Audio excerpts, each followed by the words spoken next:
If you do have a God-given dream, there is sustaining power in that. And here is the last major thought. When I started studying this whole idea of dream power, power of imagination, and went to the Bible, I saw how God systematically, as a pattern, used dreams and imaginations to keep his people full of hope and faith and life, even through the worst times. Abraham. God came to Abraham. You know the story in Genesis 12. He promised him a son when he was 75. It was going to be 25 years before that child of promise was born. Which gives me an important thing for your notes. There's a pattern in the Bible. Promise, problem, provision. I mean, you will see this over and over in the Bible, and you'll see it is true in your life. God will give you a promise, but between the promise and the provision of the promise, there's always a problem. The biggest problem is delay. That is the biggest. There are others, as you will see. But the biggest problem was delay. The biggest problem for Abraham was delay. I mean, he had the promise. You will have a son. You'll be the father of a multitude. He hasn't got one kid. And hey, he's 75. And mama's no spring chicken either. So he's got this promise, and he believes there'll be a provision, but he's got the problem of the delay. Now, we know he stood in faith, according to the Bible, except for the problem with Ishmael. He got impatient, kind of got in the flesh, and created another problem there. But he is a faith giant. And God sustained him. Now listen, the reason he didn't give up and quit, even though he did fail with Ishmael, God used imagery to keep his faith alive. In Genesis 17, he gave him the image of a new name. His name was Abram, which means father. But he changed his name to Abraham, which makes it plural, father of a multitude. So he gave him a new image, a new name, a new identity. He said, okay, you're not just father anymore, you're father of a multitude. So whenever anyone said his name, and you notice we don't think in letters, we think in pictures. If I say dog to you, you don't think D-O-G. You think picture, big, black, dog, Labrador. You're getting an image. We think in pictures. So when someone said Abraham, they were saying, father of a multitude, father of a multitude. That was something sustaining him.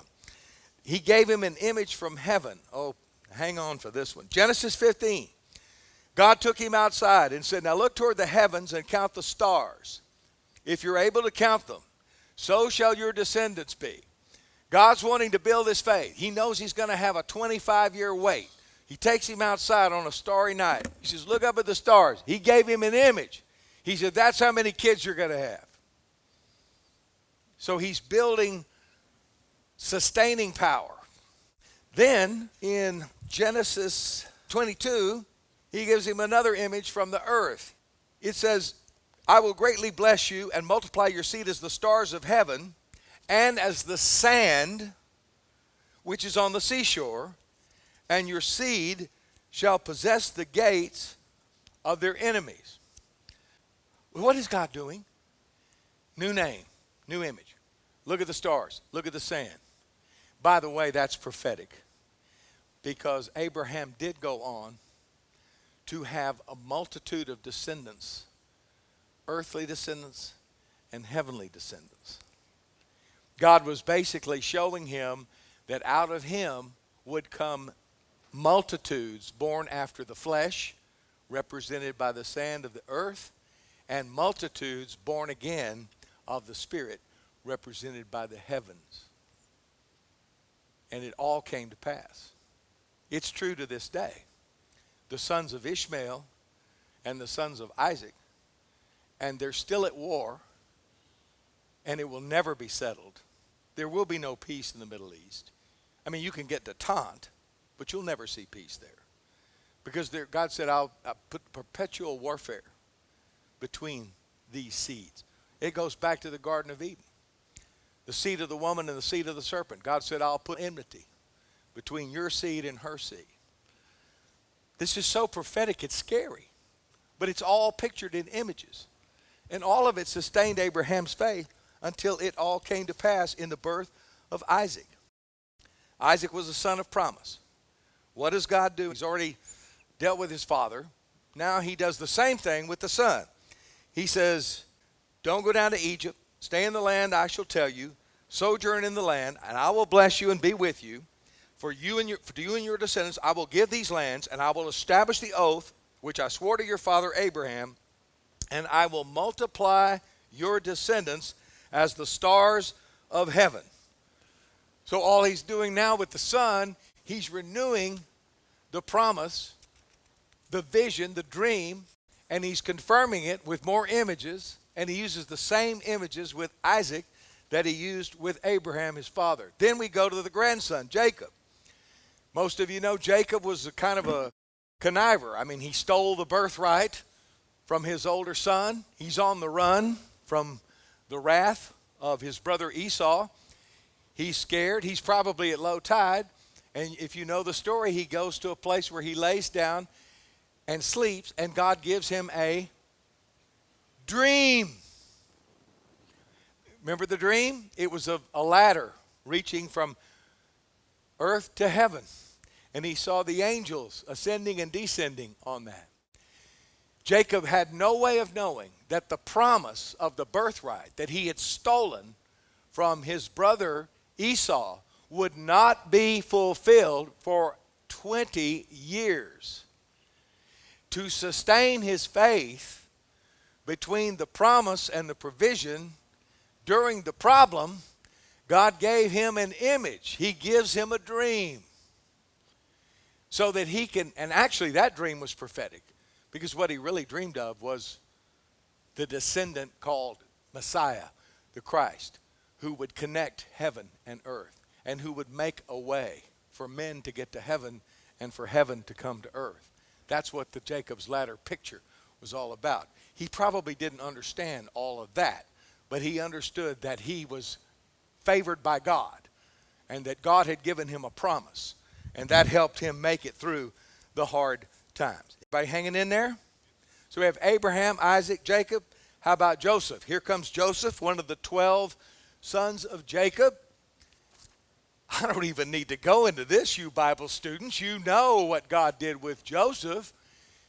He gave him dreams. He gave him 2 dreams, as a matter of fact. You say, well, he only gave Jacob 1 dream that we know of. He only gave some of these guys 1 dream. Why did he give Joseph 2 dreams? Because Joseph was going to need it. Joseph was the one whose problem included betrayal by his brothers, included false accusation and lying that put him in prison for, most scholars believe, 13 years. God already knew he was going to go through that problem after he had given him the dreams of the promise, but God did not fail to bring about the provision. It just took a long time, but it was the sustaining power of the dream. This is what keeps a businessman going when things don't go well. It's like, I'm not giving up because I've got this word from God. I've got this dream. Edison had a dream of a light bulb. They said he did. It was 10,000 times he tried to create a filament. Can you imagine? 10,000 times he made different filaments, and they all burned out, wouldn't last, but he finally made it. Hallelujah. Betrayals by his brothers, false accusation, unjust punishments. He goes through all of this. And then I love what the scripture says about him in Psalm 105. Joseph was sold as a slave. This is verse 17. They afflicted his feet with fetters. He was laid in irons until the time that his word came to pass, The word of the Lord tested him. The New Living Translation says, they bruised Joseph's feet with fetters and placed his neck in an iron collar until the time to fulfill his dreams. The Lord tested Joseph's character. Then Pharaoh sent for him and set him free. The ruler of the nation opened his prison doors. God never wastes a hurt. You may have been betrayed, sold out, lied about, stolen from. You might have feel like there's some years that the enemy has robbed from you. You may have gone through even more than I would care to know. But I'm here to tell you, I'm here to give you a promise. Dr. Mark Sharona, our friend, said this: if the dream is big enough, the facts don't count. If the dream is big enough, the facts don't matter. You will be sustained.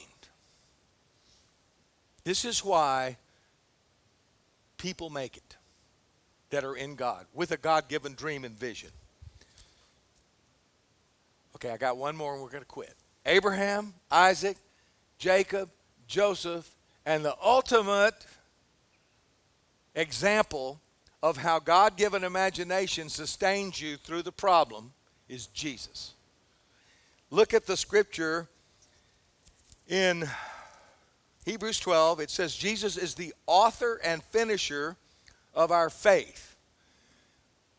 He is the Lord of the first and the second creation. He is the author of my faith and the finisher of my faith. He gets me started with my first creation, and when he brings it to pass, he is the Lord of the second creation, and he himself is an example of the power of this, because this is how God sustained him in his hour of trial. Hebrews 12:2. Jesus, for the joy that was set before him, endured the cross, despising the shame, and is set down at the right hand of God. I don't know about you, but if you've ever meditated on the suffering of Jesus, I mean, what he went through, the humiliation, the scourging, I mean, the hanging him, just think, hanging him on a cross, nailing him. How did he get through that? He tells us, for the joy set before him, he endured his cross. That's a model. What does it mean when it says the joy set before him? Where was the joy set before him? It was in his spirit. Jesus was on that cross, looking past the cross to the promise, to the provision, to the accomplishment of his suffering, to the fulfillment of his destiny and purpose, the dream that God had planted in him when he was born. He was able to look past the suffering, and for the joy of that, what he could see coming in his spirit, he endured. Confirming the prophecy in the Old Testament, Isaiah 53. This is what Isaiah said hundreds of years before the cross about Messiah. When you make his soul an offering for sin, where did God make Jesus an offering for sin? On the cross. He shall see his seed and shall prolong his days, and the pleasure of the Lord shall prosper in his hand. He shall see the labor of his soul and be satisfied. By his knowledge my righteous servant shall justify many, for he shall bear their iniquities. Isaiah looked ahead, saw Messiah on the cross, and said, when he makes his soul an offering for sin, he will see his seed. Jesus was on that cross seeing his generation, those who would believe. He saw all that in his imagination. He saw all that in his spirit. He saw all the souls. He saw you. He saw me. And for the joy of that, he endured. When you go on your cross, and some of you have been on, so I know some of your stories what you've been through. I mean, you've been on that cross, but you're still going.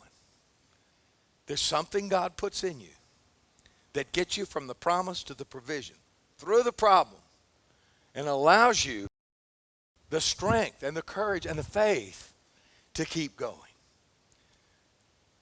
When believers fall short and give up, it's because there's no strong dream or inner image on the inside of them to get them through the trouble. So the question is, do you have a dream to sustain you? If you say no, that's okay, because you can get one. You can get one in the presence of the Lord.